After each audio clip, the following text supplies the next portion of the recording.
Мама, хотя бы себебін айтсаңызшы, 2 күн болды ғой жылап жүргеніңізге.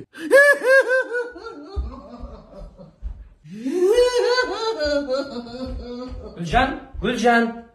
Айнау шешелеріне потодай боздап жүр.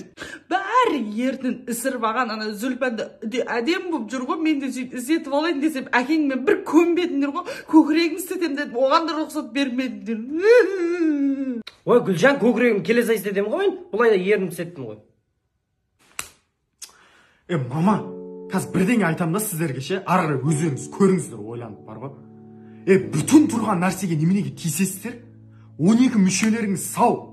Кеше Ақжібек деген ханымға барып келдік мысалға. Денсаулығы жоқ, денсаулығы зар болып жүр. Бір емес, 2 бүйрегі жоқ. Үйін айтпақ қойын, үйі итат та жоқ. Кішкентай қызы бар. Бос жұрттармен жарыс кафеге барастыр ғой, 10 мың теңге, 15 мың теңге тамақ жеп. Одан қайта сол ерінге, жаңа көкірекке құртқан ақшаларың соған бермейсіздер ме одан қайта? Бір адамның өмірін сақтап қалуға болады ғой. Негізі дұрыс айтасың сен бар ғой балам. Оның үстіне ше, әшейінде осы жұрттарға үйге сбор жинайтын кезде көп жиналады да, денсаулыққа келген кезде онша жиналмай жатыр ғой. Сол үшін барлықтарыңыздан сұраймыз, Ақжібек ханымға өмір сыйлайықшы. Дүние емес, просто өмір.